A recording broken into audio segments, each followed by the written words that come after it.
look a bit like Hotter tonight, but not with the long hair. And not as with good. a beard. And he's definitely not as good looking or as athletic. I think Villa's team's got hotter. Not to that. No, I know what you're saying. Pun, but it has got better looking. I can't think of whose side. Consa? Trezeguet's not bad. Yeah, Luis. Trezeguet looks like he moisturises. It looks after himself. I don't moisturise, do you? Sometimes. Cocoa butter. Depends. No, I don't know what it is. Good chat to start. Let's go. You've got some bits to pick out there, to be fair. Yeah. Hasn't it? Do you moisturise? This is episode 21, so if that's wrong, you can certainly blame the guy with the moped. Oh, what a start. He hasn't had a haircut. I mean, I shouldn't be laughing at incognito muggings. No. Because they're not funny, but I do find it very amusing that they've decided to leave your clothes. You've got a good-looking team, Dolan. I'd describe them all as housewives' favourites. Chester's got the body of an Adonis. Can I believe it, man? Good impression. Yeah, not well bad. It got better as the impression went good on. that was. Oh, hello, Marlon. I said to Anne, should we leave this up on the fridge permanently? And she was like, no. But it's still there. Big Marlon's still on the fridge. Hello, welcome to the Villa View podcast with Dan Bardell and Tom Julian. You'll see I'm wearing the new Aston Villa shirt and it fits like a glove. Yeah, do you want to take centre stage for a second? No, not really, Tom. I just want to admire you for a quick second. Does fit, to be fair. Just. A little bit tighter than you would perhaps like this elite version of the shirt, but it's important to know I have not eaten all day and not been to the gym. And have been to the gym to get into this shirt. It's tight here, and like you say, it does fit just about. Weird arms. The arms are very odd. Like, I don't want to stretch it too much to make it worse, but there's bagginess here. Yeah, I mean, with these pythons, I was expecting it to be a bit more tighter around the bicep, but it hasn't done it. Serious question. Do you think because it's the elite kind of player one, your arms are expected to be a bit bigger? It's possible. Not to do you down. I'd not thought of that, to be honest, but that is possible. It's a valid concept from you there. Yeah, I'd imagine the Villa players are probably filling out the sleeve a bit more than I am. Does it make you want to work a bit harder in the gym? I've just worked very, very hard. Not feeling very well either. No, I don't want to complain, but not feeling that great after it. Oh, there you go. Although we shouldn't dwell on our lives too much. Someone told us off in the comments last week. Very much, yes. We're going to ignore that comment quite roundly and dwell more on our lives as the podcast goes on, because we are still in pre-season. Couple more games. Villa still 100% win record, which, as we all know, means everything. It means everything. Means absolutely nothing. And I mean, with the biggest game of pre-season coming up this weekend, it could all fall by the wayside, but hopefully not. Good test. Yeah. Leipzig. Obviously, I know a few people that are travelling there. Should be a good crack. I wish I was going. Yeah, and I was going to bring this question up a bit later, but Matt Collins says, do you think it's a problem we haven't played anyone yet in pre-season that is above League One standard? I can't remember if we talked about this last week or not. I feel like we did, but to me, our pre-season does seem a bit weak, but Leipzig is a good way to finish. They're doing well in the Bundesliga and got to the cup final last year. A hated club in Germany they are. Hitz was telling me, a bit of a name drop, early doors. Hitz was telling me that they're not very well liked. Because they're pumped full of money. Because of the Red Bull thing, as I sit here drinking a Red Bull. That couldn't have been any better. Yeah. They obviously kind of rapidly rose through the ranks, didn't they, because of big investment. But, I mean, that's modern football for you, isn't it? It's one of those things, if you're a Leipzig fan, you absolutely love it, don't you? Because it's given you a chance to compete. And they've had some good players over the last few years. They're one of those clubs, and the Austria, the Red Bull Salzburg is as well. They tend to get good players go there that build a career for themselves, make a name for themselves. It gives them a platform, and they go elsewhere and do well. Because Keita at Liverpool was from Leipzig, wasn't it? Yeah, obviously, other teams aren't going to like it because it's making a competitor better. But if you're a Leipzig fan, I don't imagine you've got any problems with it at all. Although I wouldn't be sure about Red Bull Aston Villa if that ever happened to us. Saying that, no, I don't think it could happen to the Aston Villa Red Bulls. That's terrible. Well, I'm just like... They changed the kit as well, wouldn't they? Like, everything would go up, there'd be a up Red the Bull span. here instead of a big W. But, I mean, the colours and stuff, it'd have to fit in with the brand, no? I don't know what Leipzig played. White. Same as Salzburg, I believe. But this podcast has gone off-piste again. You can tell it's big-time pre-season. Well, we are kind of talking about Villa on a very loose tangent. It does go off on a tangent, the podcast. Especially in pre-season. So we'll get back to it. Another 2 games under the belt. Wins against Walsall and Charlton. But going back to Matt Collins' question. What was the question? Has it been too easy? And should we be thinking about a tougher pre-season next year? I'm trying to think who we played last year in pre-season. I think it was similar. Well, yeah, we often play quite an easy pre-season, and I think the fact that we're finishing with a decent Bundesliga team is very important because you do need a little bit of a test. But ultimately, the first few games are about fitness and about gelling together, aren't they? Yeah, I would say this one coming up on Saturday in Germany is the one in pre-season. I would discount pretty much anything you've seen in the other pre-season games, because it tends to be the week before the manager kind of has an idea of what team he's looking at for that first game, and you'll see that in the Leipzig game. You'll see the formation and the way of playing. I would expect that you would see at Spurs the week after. It's quite a good lean into the Spurs game, going to a big stadium, playing against a talented opposition, because it does set us in good stead for the week after. But I wouldn't read anything into the other pre-season games. I think it's always this final one is the one that means something. Well, that's good, because we're just about to delve into the first two games. Let's do it. So let's get into it. Walsall 1, Aston Villa 5. A bit of a demolition of Walsall there. Hotter and Wesley both scoring twice. What did you make of their performances? I thought there was some good link-up play all round, to be honest. Hotter looks like a better Carlos Hill, a more effective Carlos Hill in pre-season so far. He's talked about the way he likes linking up with Jack Grealish, and Jack Grealish being an intelligent player, but I thought you started to see the signs there of people getting to know each other in the Walsall game. I thought some of our one-touch passing was really good. I will say Walsall did not look good at all. I didn't think, but I thought we played some nice stuff, and just although we're talking about pre-season not meaning anything from it's mainly a fitness exercise, but for Wesley just to get off the mark and score a couple of goals, that is a good thing. Yes. For him in a new country, and he took his penalty very well. He took his other goal nicely as well. I was going to say his penalty was very Pogba-esque. Yeah. And so do you think he becomes the penalty taker straight away? Who was penalty taker last season? Tammy. Yeah. Possibly. It's there. Depends who's on the pitch in that first game, I guess. But for me, I always like to see the striker wanting to take the penalties and wanting to boost his goal tally and get up the goal scoring charts. If I remember rightly, I think he took the ball, and there's a shot of Conor Hourihane just going. I mean, he definitely would have liked to have taken it himself. But had no qualms with Wesley snatching it off him. As you mentioned, Hotter earlier, he seems to have been the star of pre-season for a lot of people so far. How much do we read into his play, and do you think so far he's commanding a Premier League starting berth? He's talking a little bit like the Premier League is going to suit him, more than the Championship, and obviously he's someone who knows exactly what Dean Smith wants, probably more so than anyone else in that squad in some respects, because he's worked under Dean Smith for the longest duration of time. So you could argue that he knows best out of everyone what Dean Smith wants, and he's a Dean Smith player. I don't know whether he'll start the first game, because I can't say I know what he's like tracking back-wise too much. Just being stereotypical, I would imagine it's not his favourite thing to do and not his strong point, but I think he's played himself into contention, definitely. I mean, to throw it back to you, who else would you play on the right wing? Trezeguet, Spurs. Potentially, but again, we haven't seen much of Trezeguet yet. I don't think he's done himself any harm in pre-season. He's looked sharp, and again, it maybe come down to this game on Saturday, how he gets on with some decent opposition. To take it back to the quote that you were talking about, he said, in the Championship, it's hard to find space to have the ball, but maybe the Premier League has more quality.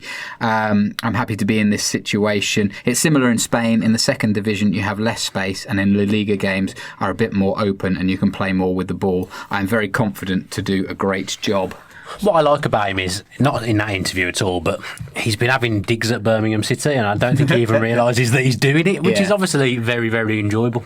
Immediately after he signed, didn't he, about playing for a big club? But I genuinely don't think he's doing it on purpose. Like he's not going out there knowing that he's having a dig at Birmingham. I think he just thinks he's stating the obvious. He loves it. Yeah, it's good stuff. We still need somebody to compete / be behind Wesley. A few people in the questions have been asking whether Jonathan Kodjia is even in competition for a first team spot. Back in training, is he? Yeah? No, exactly. So, the striker hunt seems to have been a bit quiet.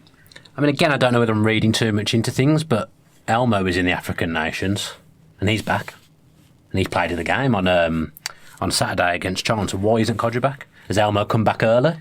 Is Kodjia just having his allocated leave at this moment in time? It feels a bit mad to only come back for a week. I know, but that's what Mane is going to be doing at Liverpool, isn't it? Is that right? Yeah, he'll only be back for the week before the season starts, so he won't be playing in the Community Shield on Sunday. He literally just comes back, has a week, Wow. And they're saying he might not start that first Premier League game if he's not. I mean, I'm sure he will, but they're saying he might not start that first Premier League game because it's on a Friday.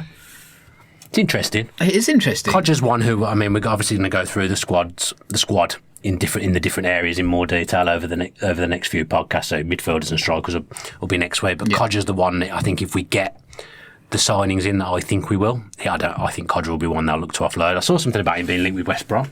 Really? Yesterday, yeah. Because from what I hear, we want another striker.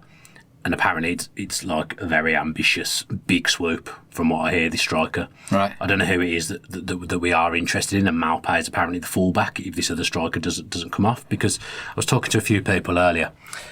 It's important to remember that, okay, we've spent big money on Wesley, but you need players competing with each other. It's no good just having Wesley because he's got no one to push him on and drive him to be better. So exactly. Us signing two strikers for relatively big money is a good thing because you want the competition and you want people driving each other on. And you look at the competition that there's going to be in the midfield area now, and look at the competition at centre back as well. If everyone's fit, it's very, very important to have that in the Premier League, and the intensity that Dean Smith likes to play football, coupled with that now being in the Premier League where it is a higher standard. It's important to have strength and depth and options. And I've seen a few people say, for example, you sign those two midfielders, it doesn't bode well for Horan. I think he'll probably still get his fair share of games. I think there'll be a heavy element of rotation in the 38 games. I think there's a couple of things here, and I'm glad you mentioned we are going to look at the state of the squad, and today is goalkeepers and defenders. But part of that is competition for places that drives highly competitive people to do better. But the other thing is, this is Premier League. There's going to be injuries, there's going to be suspensions, there's going to be all sorts of things. Cup runs, 2 cup finals to look forward to, obviously. For sure, absolutely. And so, you can't just rely on Wesley, and Wesley's going to have dry spells. He New to the country as well, he might not sell. Exactly. There's a whole host of things. And so for me, it's even, would you offload Codger? Would you keep Codger and add another striker as well? Obviously, there's other strikers available in the squad, but they're still young and still learning. I love Keenan. I said to you, I don't often say to you, there's this I actually want to talk about because I always presume the notes have got it covered. Which they do. Which they do 50% of the time. I think Keenan can be a Premier League player. I'm not saying he's going to start every week because he isn't, but I always think if you're playing one up front, you need 3 strikers. So we'll have Wesley and this other striker that is yet to come in that I'm talking about. It's always useful to have like a target man option, someone who's good at holding the ball up and puts themselves about, someone you can hit long if you need to. And I really think Keenan Davis is that man. I would see him as being having a bigger part to play than Codger for me. I think he'll suit the Premier League. His hold-up play, his Premier League class, his goal scoring, his finishing, perhaps not at this stage of his development. And we've seen that he struggled to hit the back of the net in the Championship, but that'll come with time. Hopefully, I think it'll come with Dean Smith refining his game as well. I think we didn't really get to see the stuff Keenan Davis will have picked up in training last season. Maybe he picked up some stuff off Tammy as well that might make him a bit more ruthless. But his hold-up play is top drawer, and I think Dean Smith hones him and refines him. I think there's a good Premier League player on our hands there, and I would see him as being the third striker. We saw a little bit of that again in the Charlton game. Yeah, hold-up play is good. He brought people into the game, and he can do that, and you're right. And to be honest, it kind of goes back to what Hotter says.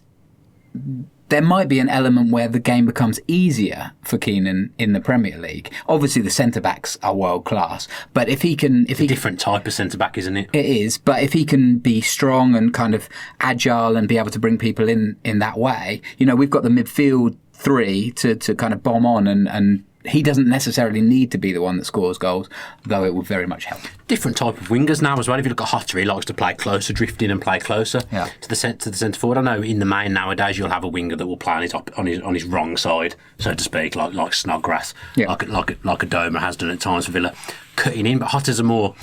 I'm not saying he's going to cut in. He's more of a floater, isn't he? He'll float around and get close to the centre forward. I actually think Keenan Davis' link-up play is very, very good, as well as one-touch passing, the way he lays the ball off. He's a clever footballer, considering he's come from the non-league game. Really, Keenan Davis, he's a very good player, and I can't speak highly enough of him, and I think he'll play a part this season. I mean, it's not quite a fairy tale yet, but you're right, the way he's risen up the leagues is full credit to him, and he's still a young man, so he's got a lot to learn, and like you say, hopefully the coaching staff at Villa will be able to bring him through. One player that has come through, Captain Jack, scored the 5th against Walsall. Yeah, very, very nice finish. He's getting better and better, right? Yeah, he had a good game, but I would expect him to have a good game against Walsall. He's got very, very high standards, Jack, and it's going to be interesting to see him in the Premier League, because you'd imagine, again, this might be a lazy comparison, but you'd imagine he's not going to get fouled every time he gets the ball in the Premier League. You've got players like David Silva, De Bruyne. Yes, they do get fouled, but not to the extent that Jack did in the Championship. He'll kind of fit in more in the Premier League, and I'm really interested to see what he does, because it sounds impossible, but I do think he's got more levels to go up and extra gears to find, and I think he starts off well with us. He'll be in that England squad and he'll get himself in that England team, because again, I don't see another English midfielder like him, and I wouldn't read too much into Walsall displays, but I'm just really looking forward to seeing him. A couple of the younger players also shone, I think, against Walsall. Andre Green hit the bar, had a nice little game. Russian Hepburn Murphy came on for the last 20 minutes and looked really, really sharp, in my opinion. What do you think his level is this year? Obviously, he went on loan to Cambridge United second half of last season with Calderwood. Where do you see him playing this year? I suggest a similar kind of loan. He needs a whole season somewhere. Hepburn Murphy, I mean, he came onto the scene a long time ago now. Under Tim Sherwood, didn't he? Gave him his Villa debut. I can't remember if he was 16. Must have been close, 17, yeah. Looking like a scared child. Coming on for Gabby or Benteke, I can't remember which one he came on for. And I just think he needs a whole season somewhere. See, Keenan Davis is someone who physical, isn't he? He's built, you think, that's a man. Hepburn Murphy's a bit raw. Diminutive. Yeah, he did some nice things when he came on, but again, it's against Walsall, isn't it? I don't know whether I'd fancy it. I saw him come on in a few Championship games. It's very difficult to make your mark with the very little game time. He played in League Cup ties as well and didn't look great, but then neither did any of the team under Bruce in those days in the League Cup games we had last season, so it's hard to judge him off that. I just think a season somewhere would do him the world of good, because he isn't going to get games in the Premier League for Villa. Yeah, totally. I was speaking to a couple of guys on Twitter after the Walsall game, and I said, I think League One is probably the perfect place for him. Cambridge in? Cambridge or League Two. League Two. But League One seems like the perfect place. A few people saying that he should be playing in the Championship if he's going to make it at Villa, which, I mean, sure, you kind of hope that he would be at that level, but for me, I'd rather see him at the top of League One, able to play regularly, stay fit, and excel in League One, rather than play for a struggler in Championship, which might not bring out the best in his game. You raise a valid point there about the fitness and injuries as well, because he's had a lot of injuries in his development stage as well, so he's missed a lot of football that he perhaps should have had, which again leads me to he needs a loan move this season. He'll go out on loan. Again, I saw yesterday someone saying about him going back to Cambridge. I don't know how much truth there is in that, but that would be the kind of move I would expect him to make. I'll get onto my sources. Yeah, get onto the Cambridge Mafia, see if they can sort something out. Very, very powerful in Cambridge circles. Scott Hogan denied a late goal, offside. He's still at the club. We talked about him last week, potentially being offloaded. Doesn't look like anybody's really in for him right now. No, but you've got to remember the Championship window stays open longer than the Premier League window in terms of loans. He'll be going, because again, I don't think he'll get any football for Villa in the Premier League, so it would be silly for him to stay there. I think he'll go somewhere on loan. Scott Hogan, going to QPR. So my mate Dean Spencer told me that he was nailed on to go to QPR. Hasn't happened. Vintage right. Dean Spencer. Yeah, they signed the guy. What's his name? He was at Middlesbrough on loan last season. Hugill. So they got the West Ham guy Hugill on loan for the season. So I don't know whether the QPR would be able to afford to pay his wages and Hogan's now, but I would expect him to rock up somewhere in the Championship, Hogan. Good luck to him. If he gets there, it'd be interesting, because, like I said, there just doesn't seem to be too much chat about these players that Villa want to see go. But like you say, there is a lot of time left. Having said that, as a manager, you kind of want to have your squad kind of a bit more settled, unlike Villa were in the generally before pre-season. We were never set, and that always cost us. What I will say is, and I like this because I don't think it's ever been the case at Villa before, I like that we're trying to get the first team sorted. We've focused on incomings, right? We're not waiting to shift people to get our signings in. We just focus. It looks like we focus purely tunnel vision on incomings. And once we've got our squad right, we've got the players in that the manager wants, then we'll look at who we need to shift. Yeah. Because at the moment it's three. I mean, it's probably a good place to start because we want to talk about it anyway. We've got 3 goalkeepers at the moment. If we manage to sign one, which I think we will, makes sense that one of those is going to go, doesn't it? Yeah. But at the moment, none of them are going to go because we haven't got that goalkeeper in. Yeah. Well, hold that thought because we're going to talk about Charlton real quick. You did. I mean, it would have been a lovely segue. It did feel. I felt at the time like I was coming into that segue. You thought you were helping. Yeah, but I've not done it. You've not. Charlton 1, Aston Villa 4, and again, Villa looking dominant against a lower league opposition. For me, Aston Villa danced through this game. John McGinn danced through their defence. I mean, John McGinn. He's just a fan's dream, isn't he? Like the way he works, the way the tenacity with which he chases the ball down, and then to have the frame of mind to stay on your feet and it was just everything about that final goal was perfect. It was really nice. I'd prefer he saved those kind of dances for Spurs away on the first day of the season, but. It's a lovely goal. Yeah. Whatever you say, whatever level it's at, whether it's a pre-season friendly or not, that's a great goal. Yeah? Yeah. No argument about that. He scored twice in that game. His first one, I just felt was really rookie defending by Charlton. They just went off and off and off, and he took the ball. Literally, I think he stood there for a second, knocked it forward, and then just found the corner. So a good finish, but he's never going to find that kind of time in the Premier League. No, that's why we're saying you don't read too much into what you see. Yeah. On pre-season, read more into Saturday though. Mm-hmm. That's why I'm saying it. I just love John McGinn. It's one of those faces you just look at him and you just laugh. And that's not that's a compliment, but it sounds like it's not a compliment. Do you know what I mean? I just see him, I see his face, it makes me smile. When you look at my face, what happens? Why did I ask? That seemed pointless. Anwar El Ghazi and Andre Green were the other guys on the score sheet. Nice finish from Andre Green. Not bad finish from El Ghazi either. Good to see those guys scoring, playing. Good for Andre Green to get some minutes. Yeah, I mean, he's started most games, I think, Andre Green in pre-season so far. But he hasn't started that many pre-seasons, has he? Sorry, in general. He's always, again, been a walking injury, hasn't he, since he broke into the first team. He's one on the periphery. I think if we sign another winger, he'll go on loan as well. Do you? Which, part of me thinks keep him around the first team, but if we get another winger, I would suggest his game time's going to be very limited. Trezeguet, Hotter, El Ghazi and another winger, you'd say he's fifth choice out of that batch. So I think he'll get another loan if we get another winger in. Again, that's what I mean at the moment. There's kind of people waiting around. Like Bjarnason, for example. He will go. If we get Marvellous in, Bjarnason will go. Yeah. If we don't, Smith will want to keep him in the squad. And I think that's what we're doing with a lot of players at the moment. You mentioned Marvellous. Villa Mad. I'm focused on Villa Mad's questions now, so it doesn't tell me off. He's complaining so much that he's made it unavoidable to be mentioned. He's living rent-free up here. Some people kind of questioning whether we need Marvellous or not. I don't profess to know a huge amount about this guy. Is there anything... Is it a kind of just, let's trust Dean Smith because he's done a lot more research than we have and leave it at that? You got to remember, it's not just Dean Smith, is it? Not for sure. It's Pitarch. He might be a Pitarch boy. Yeah.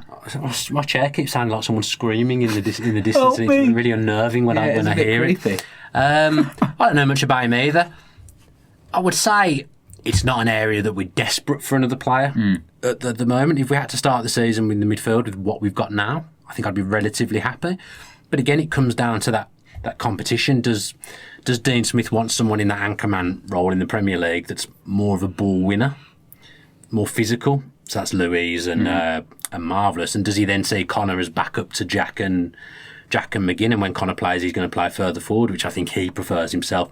Personally, it's interesting, isn't it? It'll be interesting to see what we've got come the end of the transfer window. Because obviously our incomings are done at that point. And then once we've done that, I think it'd be pretty obvious to everyone who is going to be loaned out to people in the Championship. Yeah. Okay, well, let's have a little... Is that am I talking absolute rubbish here? Did the window revert back? The championship window go to the same time? You're going to have to look it up. You fill time. I don't know the answer to that. The kind of thing that needs to be in the notes, mate. If I'm being honest. It? I didn't know you were going to bring up championship transfer windows. Football League transfer window. Can you keep talking, please? I can't just alienating the listener talk without you. I need you. Is there any news that you can spread? What, like anything that we've got to mention? General news. I could talk about Wesley. Wesley a second. The Brazilian striker Wesley was rumoured to be injured against Kuwait in a behind closed doors friendly, which I think Villa won 2-1. turns out that there's nothing to worry about. Dean Smith is quite happy with Wesley. He's on the plane, or he will be on the plane to Leipzig, and we expect him to start on that. So that's good news. You're struggling here, aren't you? Yeah. So yeah, Wesley happy. We kind of need Wesley to stay fit at the moment because. Going back to it, if we know the rules have changed. Disregard everything I've said in this podcast. Championship teams can't sign people on loan, according to this. After shuts at the same time, but League One and League Two can. Oh right, interesting. So Russian Hepburn Murphy still making a move. Yeah, but perhaps people like Hogan in trouble if they don't get a move soon. Spain, France, and Germany all close their windows on August the 31st. When August the 18th in Italy. When is it in the UK? Thursday. Next Thursday. Next Thursday. Yeah. Okay. When we're on our secret jaunt. Oh, yes. Oh, yes. More to be revealed at some point. I mean, is it that exciting, really? No, but we should keep it a secret now that you've mentioned it as a secret. So, Wesley, not injured. Everyone can calm down. I think he did have some kind of knock, but it's not a big injury. Nothing to worry about. No. But we can't really afford... I would say striker is probably the one place that we can't really afford an injury right now. Like, if this Leipzig game is a little bit tasty, striker is not the one to lose. No, but neither's Jack. No, neither's Mings. Like, you don't want any of your players to get injured, do you, at the end of the day? No. I see what you're saying. There's not a lot of depth there. No. At the moment. Although, as we've discussed, Keenan can come in and play in the Premier League. Start against Spurs. Yeah. That would be a huge move for him. Is there anything else from the pre-season friendlies that you wanted to touch on? We've kind of rattled through them pretty quickly. No, because I don't think they're that important.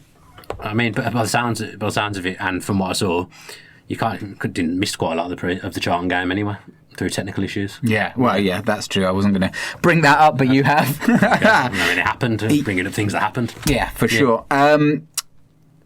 I think we will talk a little bit more about the Leipzig game because we value it a bit higher next week. But yeah, we'll really get stuck into it next week. So let's talk about the squad then and start at the back. Which lovely Tom Julian feature this. Which makes sense. I don't know if you're being serious like that. This is the kind of thing you like doing. It's just creating a feature. It's not really that adventurous or that out of the norm. This what we're doing here, but it's just I can see by your face that there's some satisfaction has been taken from suggesting this.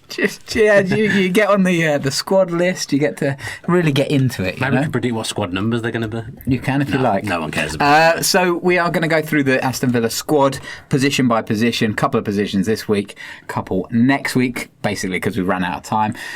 So goalkeepers. Let's start with the goalkeeping situation. Jed Steer, Lovre Kalinic, Oyen Neeland, and Matija Sarkic. Sarkic is gone. Sarkic is on loan in Livingston. So we can discount him from discussion, really. Well, yeah, I wanted to mention him, give him his dues. He goes back up to the Scottish Premier League. It's good for him, I think, because... You try and do a Scottish accent then? The Premier League. Okay, that was better. What you did first was, I couldn't tell whether you'd meant to do it or not. I'm going up to Edinburgh on this weekend, so I'm going to practice a little bit. No one wants to hear about your social life. Sorry, yes. Sorry. Good for Sarkic to be playing again, because goalkeeper is one of those positions that you just can't sit on the bench. You're not going to get a chance. And fourth choice, he's a young goalkeeper, but he has the potential to be a very, very good goalkeeper. I mean, we're presuming he'll play for Livingston, otherwise we wouldn't have sent him there. Yeah. I don't know who their other goalkeeper is. No, I don't. I didn't expect you to. So you presume he's gone there to play, which is good. It's good for him to get some games under his belt. It's hard as a goalkeeper, obviously, because only one person can play. So you're part of a squad, but if you're not the number one, I ain't going to play probably because obviously goalkeepers don't pick up as many injuries. Although saying that we had a few 6 goalkeepers last season. Yeah, we had our fair share of goalkeepers last season. It's weird not to see Mark Bunn on the list, isn't it? It feels like he's been around for a long time and he's not with us anymore. None of our players that got released have really found clubs except for Alfie. No, I was looking on Transfermarkt today and there's a bunch which still just says still searching for club, which is really Whelan, sad. Jedinak, Hutton. Whelan not signed at Stoke? I don't think so. I thought he did. No, I've not seen it if he has. Okay. I thought he signed straight away, but maybe I'm wrong. He doesn't play for Stoke. Are you getting confused? No, but I thought he went back there. Again, I'll get the trusty iPhone out, but I don't think he has. But Sarkic, going back to Sarkic, it's good that he will get game time, because I think he will, like you say, making that assumption. But the Scottish Premier League is... No club. It's not a brilliant league, but playing regularly, he's going to face a lot of action. I don't know what level to compare it to? Is it any worse than going to League One or League Two? I think that's about right, yeah. League One. Well, that would be the level I would expect him to play at then, right. The Scottish League. Fair enough. I think that's fine. Let's move to Villa's first choice then. Jed Steer being the clear favourite right now. You still think Neeland number 2? I think Neeland Smith likes. I'm not sure he likes Kalinic. I don't think he didn't bring any of these goalkeepers in, Dean Smith, but I think from what I hear, Kalinic was a Pitarch signing. And when I watched him, he just didn't strike me as one that Dean Smith would pick out. He didn't look great distribution-wise. It's the wrong kind of word to use. It looks almost a bit clunky. Right. You know what I mean by that with Kalinic? Like, I know Neeland in some soft goals, and I'm sure people will hammer me when I come on to praise Neeland in this segment later on. But sure, Kalinic, like, things would just seem to go underneath him and like hit him and go in and things like that. It's a little bit clunky and clumsy. But he's Croatia's number 1, so he's obviously got something about him. Or there's no other choice for Croatia. I couldn't tell you an array of Croatian goalkeepers, if I'm being honest. I don't know. I never like to criticise people who... It's kind of rushed, isn't he? He comes in January, he's thrown straight in at a time when we're not playing really well. The defence is a bit of a shambles. So you're not going to see the best of him.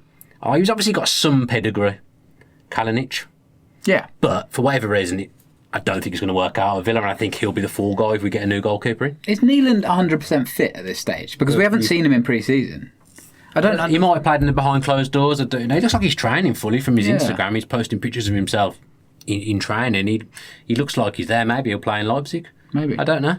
But Neeland, although he's got faults, and I'm not saying he hasn't, I have got a massive soft spot for him. I don't know why. I'm a weirdo like that. I get soft spots for players, and if people start having a pop at players, that makes me more determined to like them. I'm weird like that. But Neeland, his distribution's very good. Good with his feet. His throw outs are, I would say, perfect. He was getting better. He was getting a bit more confident. Probably not a Premier League number 1. In fact, definitely not a Premier League number 1. But no way. As a number 2, number 3 in the Premier League, I think the way I see it with the goalkeepers is Jed Steer at the moment is number 1 with Neil number 2, and Kalinic is on his way if another goalkeeper comes in. If that goalkeeper does come in, I would expect Neeland to get to January, and if he is third choice, he would then go. But I think he'll start the season as number 3, Steer number 2, and a new goalkeeper number 1. That's how I see things at the moment. Yeah.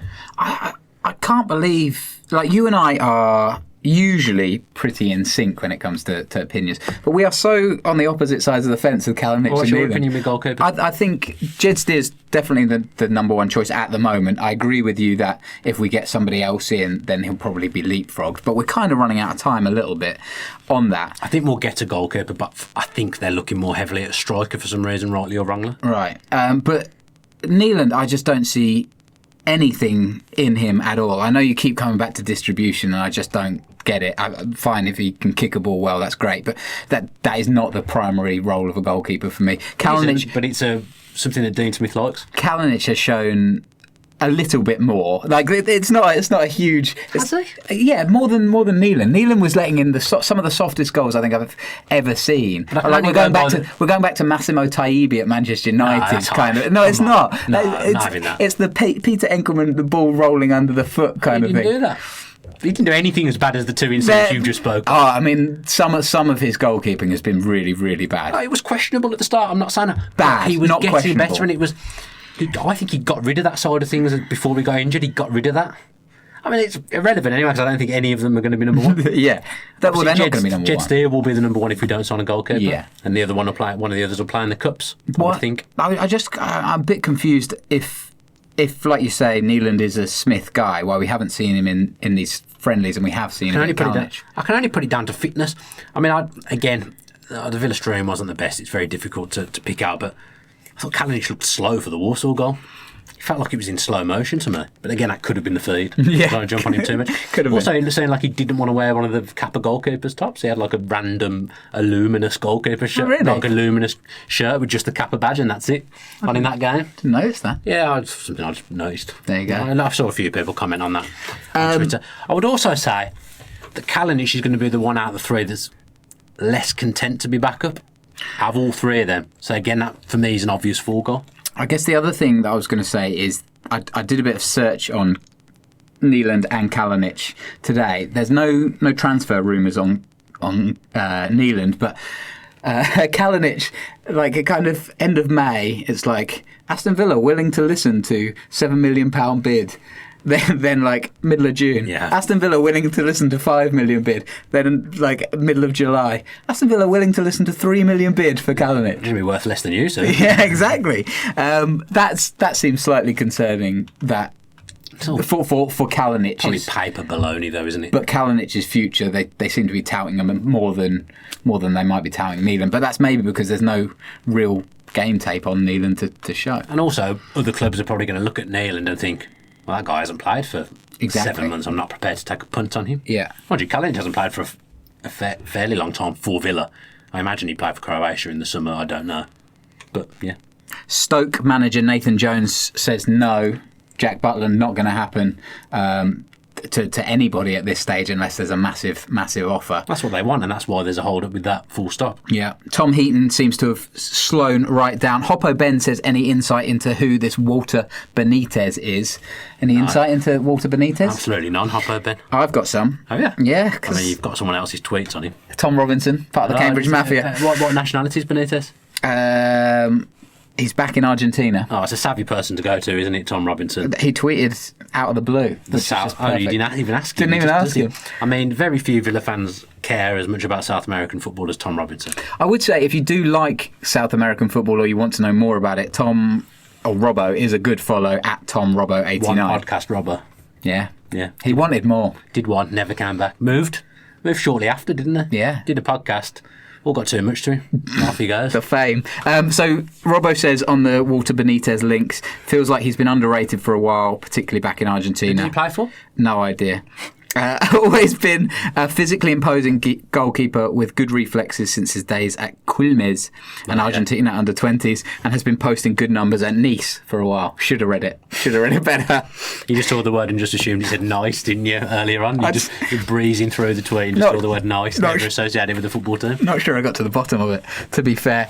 Gary Mall 584, do you think we need a new goalkeeper? And if so, who do you think will get? Any ITK shouts for who will get? Walter Benitez, perhaps? I've not heard anything. He's doing well at Nice. On him, he's doing very well at Nice. I'm torn with the goalkeeper because I'm fond of two of the goalkeepers that we have, but then part of me thinks, is he going to be one of those things in a few months' time? I'll be saying, oh, we need a goalkeeper. Why didn't we buy a Premier League goalkeeper? What does your dad think? I don't know, I've not asked him. Oh. That's a random. What does your dad think? I feel like your dad would have an opinion on the goalkeeping situation, and I respect your dad. If I rang my dad now and said, who's Villa's number one, I'd be shocked if he could name me one of our current goalkeepers, to be honest. He's going a bit that way. You've thrown your dad under the bus there. If I asked him who scored in the playoff final, in fact, I did this a few weeks ago. I asked him who scored in the playoff final, and he couldn't remember the first goal. He remembered McGinn, he couldn't remember Algarzo. So I'm not going to be asking his opinion on South American goalkeepers, put it that way. Fair enough. Walter Benitez, great at Nice, great for Quilmes. It's not even a real team. Robbo could literally have just done that tweet, just made up a team and we'd have gone along with it. Just to mug me off. Yeah. All right, let's move on. Anything else on goalkeepers? No, just that part of me thinks we should and part of me thinks we shouldn't, but I think we will. I think we should. I think we 100% should. I don't think we've potentially got one goalkeeper who is of Premier League calibre, and that's potentially. That's if Jed Steer is at his best. It's very interesting, the Burnley goalkeeping situation, because it is relevant to us that. They've got 3 goalkeepers that have been involved with England, all just sat there, so one of them is going to need to go, because it's not sustainable that. None of them are going to be happy being third choice, and one of them will obviously have to be. So, him with a year left on his contract, I mean, I understand, but Butland was first choice. We thought we'd done it. Stoke moved the goalpost, hence me and Dolan going very early and now being caught out with our pants down. And Heaton was second on that list, but the fee for someone of his age is just astronomical. Yeah. He's got 1 year left on his contract as well. Be sensible, Burnley.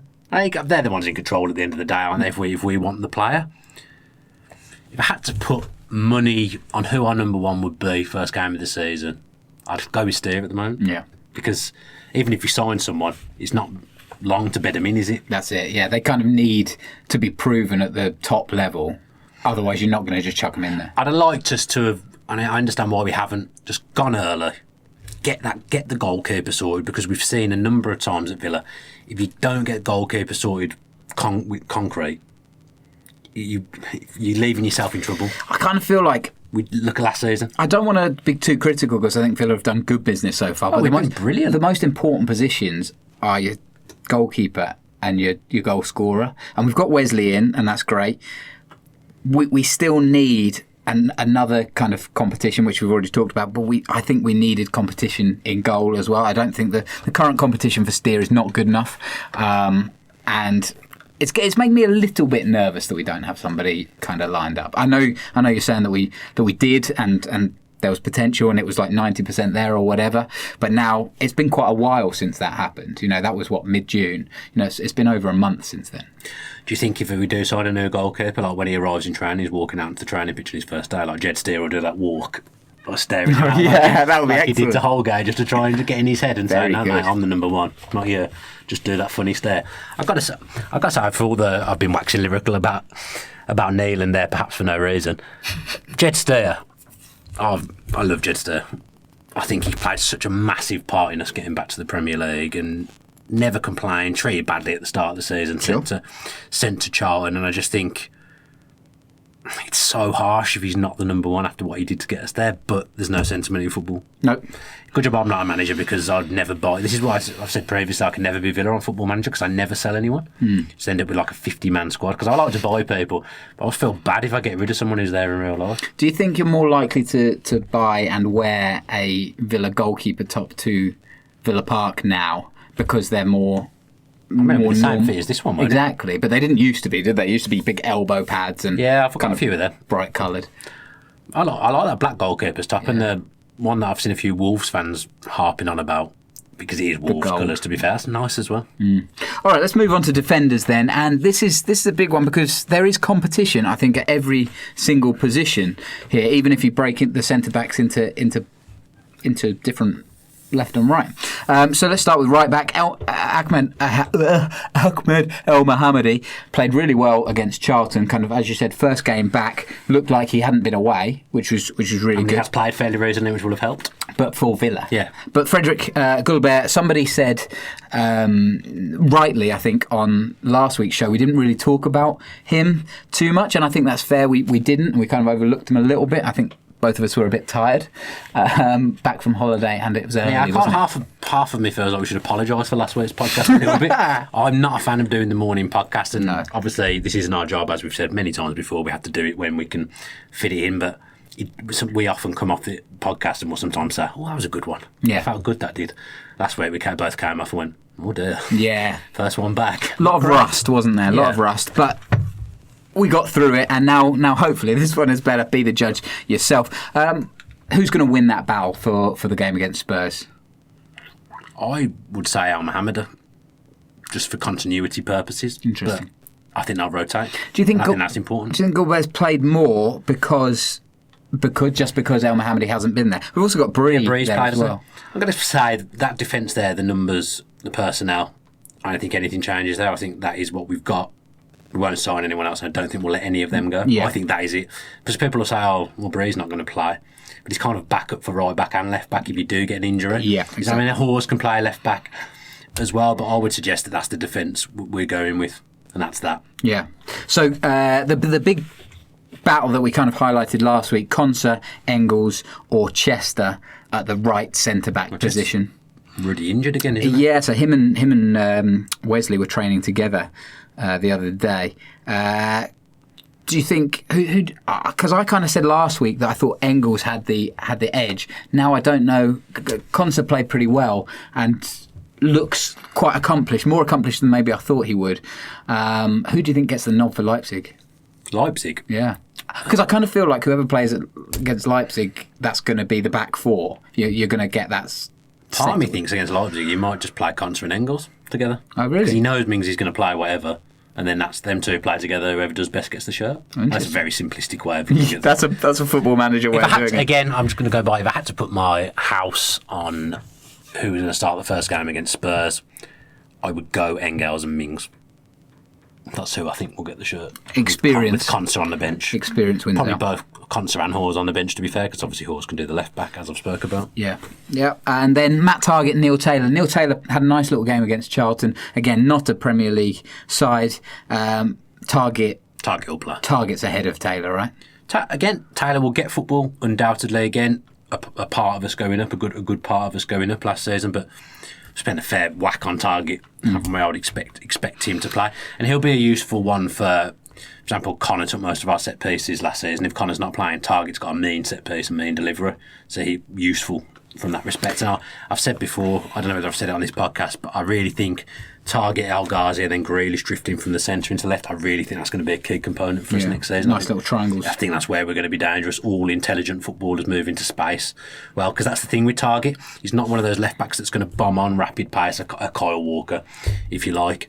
He's more cultured than that. He's a good footballer, good distribution. So I'm looking forward to seeing him. I really like Target. Actually, Priest has been, from the Birmingham Mail, has been quite high on Taylor. I like Taylor. And he was most improved, wasn't he? The second half of last season, we think. But it's still not quite good enough to be Premier League first choice. It's not that it's not good enough, but it's just, if you've got someone who offers you a bit more going forward, I think they're probably going to get picked, and Target has been bought because of that. Because that's what Taylor doesn't have. But I would also say that Target offers you more at the back as well. I think Target's a more well-rounded player. I'm not sure. From what the Southampton fans were saying on social media, they were saying he kind of gets caught out a bit high up on the pitch, which is why people were speculating we might play three at the back. Okay. But I don't think we're going to find some games we might. But our first game of the season, I think it'll be El Mohammadi, Engels, Mings, and Target. Son is not playing, is he? He's still suspended for Spurs. Is he? Yes. Oh, I didn't know that. Are you sure? Yes, I am. Is it on the notes? 100% it's not on the notes, but that doesn't mean I'm not sure. Okay. He's definitely playing. No, he's not. Why was he suspended? Did he get sent off towards the back end of last season? He got sent off in the game with, was it Juan Foyth? Got sent off as well? Bournemouth. I can't remember. Bournemouth it was away. the penultimate game. Oh, okay. That's good then. So, yeah. There you go. It was violent conduct, wasn't it? It was, yeah. It was 3-game ban. Yeah, because he got kicked, didn't he? And then kind of span around or something. I can't remember what I can tell you now, if I try and put him in my fantasy team, it'll tell me he's suspended. Well, there you go. So anything else on defenders before we move on? No, I think we're settled. Pretty dull for the podcast, but I think the ones that are there, that's it now. Bree, a small chance he might go out on loan, but as for reasons we've just discussed, I think he'll be kept around. You need to have players for everyone wants to play, and you could make a case for everyone. Or they're not going, for quite a few players, they're not going to get game time. But you never know what's going to happen with injuries and suspensions and stuff, and you just can't take risks. Yeah, I agree. One more story before we get to a few questions. Something that we ummed and ahed with whether to even talk about or not. Jack Grealish in nightclub shocker. You're right about some.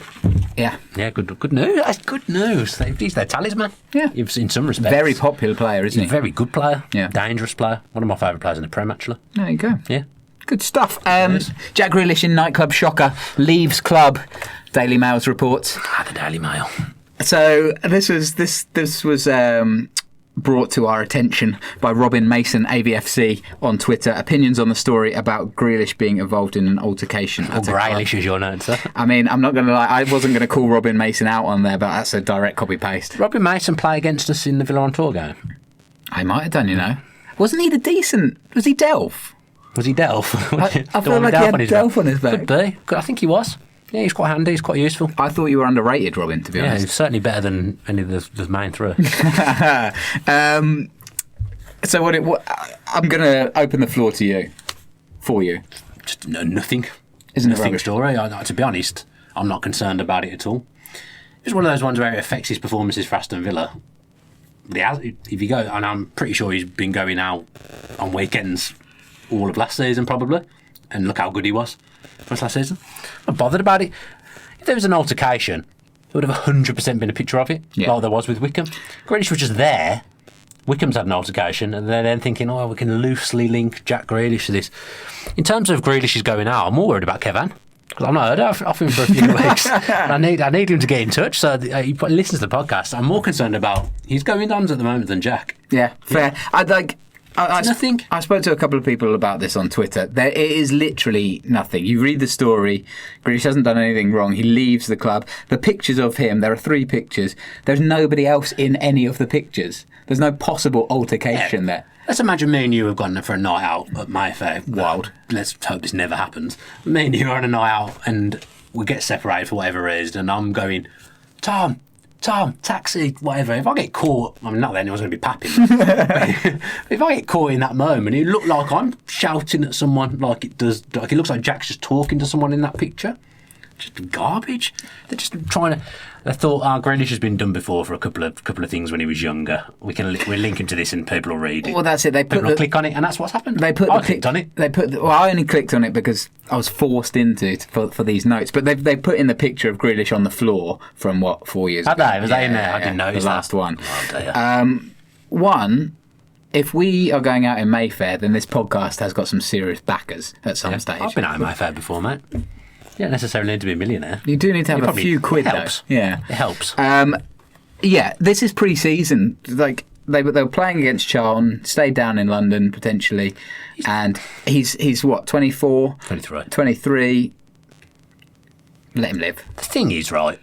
If he wasn't supposed to be there, he wouldn't be there. Yeah, players have to get all kinds of permission to do anything nowadays. If they've got the night off, and I'm imagining the day off the next week, and he's already in London. And I'm pretty sure the reason he goes out in London is because Birmingham's got no chance, has there? He's too famous around Birmingham. He's probably the most recognisable celebrity in Birmingham, let's say. He's got the most recognisable face and haircut in Birmingham. Sure. So he's got no chance of going out there. So they're in London. He's gone out. He'll have had permission. He's not done anything. Police weren't called. They even said that in the article themselves. So to me, there was no altercation. Get a life, Daily Mail journalist. Fair. I agree. Early question from Steve Walker. Wanted to talk a little bit about the North Stand, rebuilding it, potential opportunity for safe standing, all that kind of thing. Thoughts on that? What? Not really thought about it. No. What about safe standing? Something you're interested in? Yeah. I mean, due to circumstances, going with my dad who's getting on a bit, I'm imagining safe standing is not going to be an option for me if I want to go with my dad. But I see why people want it, and I can let them live. If Villa can do it, then absolutely do it, because I can imagine the atmosphere we create at the moment, it would go up tenfold if people could do safe standing as well. Yeah. And Dortmund have the yellow wall, don't they? And it's magnificent. I'd love Villa to have something like that. Yeah. Villa have been a proponent of safe standing for forever, really. Like, it's been one of those things that Trusty Keith Winers wasn't it? He was, but before then, Lerner was. Potentially even before that, Villa have always been up for it. But you have to have a certain number of Premier League teams keen before it even becomes an option. I think that's 14. Why people wouldn't want to do it. Like, what would the reason be now for not doing it? I agree. Considering it's done everywhere else. Yeah. What's the reasoning? I have no idea. Okay. It wouldn't change. It couldn't possibly be like Hillsborough was. Do you think it's one of those things where it's like faff? The clubs can't be doing with the faff of having to just rejig. No, because I think they could make more money. You could fit more people in. Yeah. Like, obviously safely, but you can still fit more people in. Obviously, when I first started going to Villa Park, I was standing on a milk crate. I've told that story before. I like that. It felt a lot busy. I vaguely remember it feeling just busier than it feels now in the whole end. It was just rammed. It was just full of people. So, like you say, you can get more supporters in. And there's a demand there for it now at Villa. In years gone by, it wouldn't have mattered because we can't fill the stadium anyway. But now, I mean, look at the season ticket sales and look at trying to get tickets for anything Villa related. It's almost impossible now unless you've got the right criteria. So it's probably worth doing. Yep, that is true. One thing I wanted to reference, there's a change for access to players at Bodymoor Heath. Have you seen this? I saw that, just kind of parents, I guess, going down, or non-parents, going down during the school holidays. You won't be able to speak with players who are leaving the training ground. They used to wind down their windows and stuff, and have a chat and stuff. Because there's a load of work going on because of the high-speed rail, stuff like that. It means that there's no longer any access for fans to do that. They are looking at potential opportunities to have fan days where they fans, should do that. Fans can watch training and stuff like that. That I think would be really good. It's kind of out of the club's control, really, isn't it? There's not much they can do about it. It's health and safety. Yeah. There isn't much that Villa can do. It's one of those things. It's annoying because it's taken a good while to get that feel-good factor back and the connection between the players and the fans. And most of the lads that are there now are very open. They're happy to chat to fans. They give up their time to do it, rightly so, like they should. But it's more like now, they're not doing it because they have to, because they want to. Yeah. And it's a shame because that's part of it, and it'll be a shame to lose that. But you get access to the players before before the games. They sign the autographs through the railings on the way in and stuff. So there's still a chance for kids to meet their heroes and have a photo with the heroes. It's not the end of the world. It's just not ideal. Yeah, and hopefully if they do these open training sessions, stuff like that, that will make access even better for fans, because it'll be more than just kind of winding down a window. We have to watch a bit and then speak to the players afterwards. So hopefully it will be something good comes out of something bad. That's the plan. Kieran O'Call, what effect can you see the Premier League global audience having on the likes of the Villa View, I'm not going to mention other YouTube channels. There's been so much... Is there anymore? I don't think there is. There is. I wouldn't even bother searching it on YouTube. There's been so much entertaining stuff produced over the last few seasons from the Villa YouTubers, singular. Surely there are big futures ahead for some. What do you think? We've kind of talked about this privately, the fact that we're in the Premier League now. There is an opportunity for Villa YouTubers, Villa commercially, but Villa YouTubers as well. I don't know. I mean, I've had a few... Great. That was a great conversation we had off air. I kind of said it on Twitter. I've got a lot of thoughts about this kind of thing and a lot of thoughts about media in general at the moment, and I probably shouldn't come on the podcast and go on about it. Yeah. I'll probably get myself into trouble. Yeah. So... I think there's a few more, I want to say doors opening, because I know I don't know whether it's the same for the Villa YouTubers, but I know I've had a couple of things this week of people asking to do stuff, which is great, big organisations, and I'll probably do it, and it's great to do it, but I know this is going to come out wrong, however I say it, and I don't mean it to, but I feel like people want fan media, but then it doesn't feel right to me that people get you on board and then they're getting paid for you being there. And I know that's going to come across really bad, but do you get what I mean? Yeah, of course. Yeah, like people want fan media to be involved, but it's almost like you kind of say, "Oh, we'll give you a shout out," and you're lucky to be there, but they want you. So I think doors will open for, maybe not for us, but for some, especially if I continue to slag it off. No doors are going to open for me at all. But you get what I'm saying, don't you? Can you expand on it and put it in a more eloquent way than I did? Probably not. There's an opportunity. YouTube has been so good for young people particularly, but some old people as well. Yeah, I'm at the wrong age. We're at the wrong age for it, really. Kind of, but it's given us some great opportunities to do some really, really fun things, and for that we are forever grateful. But there are also organisations that will take advantage of that and abuse it, essentially. You know, we put a lot of work into this, we put a lot of work into everything that we do, and you as much as anyone really graft for it, but then the more you do, the more you're expected to do for nothing. And you know, you wouldn't ask somebody to take photos of your wedding for free, you know, that kind of thing. That's kind of the comparison. We try and do this as professional as we can as amateurs, and the fact is we do this because we enjoy doing it and other people enjoy it, and 100%. I'm not complaining about doing this. That's not what I'm doing. I don't have to do this, but I make that decision to do it because I want to and because I enjoy it. But some of these other things, like you're asking me to take days off work and stuff, like I've got a normal job. And I think that's another thing. I think people assume that you're just free all the time and that what you do already you get paid for and that's your salary, and it's not the case. I've got a normal job, and days like today I've had a horrific day at work today. I've been under the gun all day, boss riding me, absolute nightmare, and then I've come here and done the podcast, and I'm happy to do it, and I've really enjoyed it, and I'll come away with a smile on my face. But people asking you to take days off work and do things, and they're essentially getting you on board and getting paid for your content. There's something about that I don't like. Yeah. It is what it is. I agree. I think it's I'm going to get panned in the comments. I'll back you 100%, because I think there's a balance between we work hard and then we do this and we love it and it's great, but there has to be a balance. You can't do everything, and sometimes you have to. Sometimes it'd be nice to have some remuneration. To go back to Kieran's question, I think there's a great opportunity for YouTubers and other kind of the 7,500 to Holt and stuff like that, because we're going to have a bigger audience now, because there's going to be hopefully more commercialisation into the US. You know, we've already seen it with Minnesota United. Hopefully there'll be an expansive US tour maybe next year. We'll have bigger audiences from other fans wanting to watch the previews and the fan cams and stuff like that, so that will grow. So yeah, I think there's a great opportunity, and if you're making good content, people will watch it. So the kind of message to other especially younger YouTubers is keep doing it and have fun with it and think of new ideas and try different things and don't do a podcast because it's taken. Yeah, because you've got the other thing with the youngsters, you've got time to do these things. So I would say I wish this kind of thing had been around when I was younger. Yeah, and I didn't have a serious life and I didn't have bills to pay and mortgage and things like that, because I'd be absolutely, I mean, graft anyway, but I'd be grafting left, right, and centre to try and create opportunities for myself. I will say at this stage, I'm not, and I know Rollo feels the same. I'm sure you do as well. I'm not really out here chasing views and stuff, views and subscribers. We like it when we get good subscribers and stuff. But that's not particularly what I'm chasing. Yeah. At this stage, I mean, it's probably a wise time to stop chasing subscribers when Villa are on tour.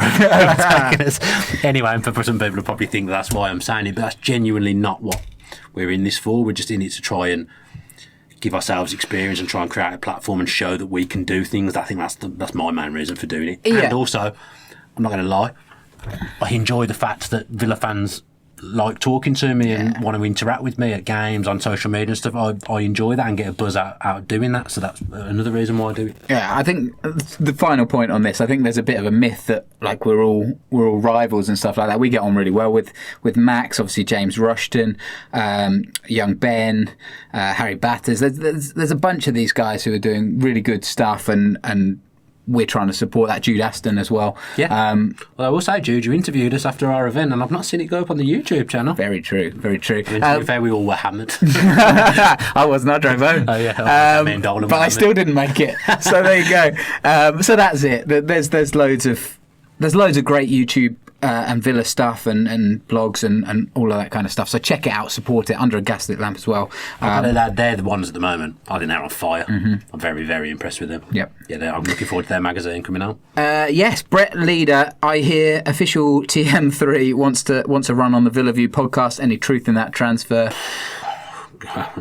Come on in. Yeah, I don't think we can say that. No, I can't see that happening. No. I'll go out there and say. Me neither. I need to give it a like that I've got his name on the back of my shirt. Was it quite happy with that. Was it a tough decision or was it an obvious? I think because I'm presuming that I'll end up getting the other two, it was fairly obvious because I've got two more chances to get two other players on the back of my shirt. Right. And at this point, Mings was one of the few squad numbers that I knew was definite. Right. I'm not coming in buying a shirt and saving the club like you did last year. It only took 1 hour, 2 minutes. Obviously, I'm just buying the shirt because I want one, but I'm sure Mings has taken a source of pride on being on the back of my shirt. Brett Leader also asks, where's the squad number quiz pre-Premier League edition? There might be a special quiz next week. Is there? Yeah. Okay. Well, you don't get to know when the quiz is. I'm still reeling about the one at the live event, trying to stitch me up with people that never played a game. That's tough, isn't it? Even Brian Little couldn't get them. They were in his squad. Yeah. That's hilarious. A couple of others. Oh, just one other, actually. Sandeep, just here to critique Dan on his double standards. Oh, you managed to get that one in. He always points out when Tom says things like defence, but he himself says garbage. Is garbage an American word? Yeah, it is. Yeah, because we'd say rubbish. I mean, refuse. Litter? Yeah, litter. Yeah, is that an American word then? No, litters is English. Is garbage American? I'm not sure. The universal garbage, word. trash. Defence is 100% American pronunciation of that word. It's a close run thing. No, it's not. Anyway, there was a lot of questions this week on strikers and what we should be doing strikers. We'll talk more about the Villa striker situation next week. It might be different next week. Good news is I managed to stay on the screen all of this week after failing. Again, I put that down to the 7 a.m. start where I was barely in shot for most of it. Big Ed Julian didn't want me in. That's probably why the numbers were up. Before we go, I did want to just say a quick apology to the guy I met in the street yesterday. I was running late. I had to look after Alfie over my lunch break, and then had a call meeting, and was literally running to my office. Was Alfie in your hands at this point? No, I'd handed him back. Okay. And this guy just kind of goes, "Tom, Villa View," and I'm there sweating, looking very harassed, and just go, "Yeah." And then we kind of stood there for about 5 seconds, not really saying anything. And I didn't have the foresight to say, "What's your name? Have I met you before? Thanks really so much sorry. for watching. Thank you for watching." All of that stuff. So if you are the guy that I kind of brushed past in the street rather rudely, I massively apologise. There's no chance he's listening after that bout of rudeness. Absolutely no chance. I did make my call, and it was rather successful, so there you go. Oh, okay, we'll talk about that off camera. Not that successful. Do you think in that opportunity that situation that you found yourself in, then do you think that comes down to a lack of experience of not having been recognised very many times? Oh, why? Before, because you have been pied off a few times. We don't need to get into that, okay. but yes, I have. No, I think it was the extenuating circumstances. Okay, fair. Right. Good note to end on that. Yeah. Do you want to finish? No, you do. Okay, cool. Thank you very much for watching. We will have another podcast next week. We're also hoping to do something. Nervy one next week, isn't it? The last one before the season starts. We've got to be ready. Got to be focused. We might be doing something a little bit special next week as well. So keep your eyes peeled for that. People will have desperately seen the cogs turning in my head then when you said that, and I've remembered what it is now, but That's at good. the time I was not sure. If you have enjoyed the video, make sure you like, subscribe, turn your post notifications on, all that kind of things. Tell a friend to watch, because, as much as Dan doesn't want the subscribers, Dan Rolinson could do with them. I don't think he's bothered about that at this stage, to be fair. I need them for... to big myself up after people keep pieing me in the street. People keep recognising you, mate. Have a good week. Enjoy the Leipzig if you're going, and we'll see you next week. Kevan, get in touch. Yeah, reach out. We're worried about you. See you later.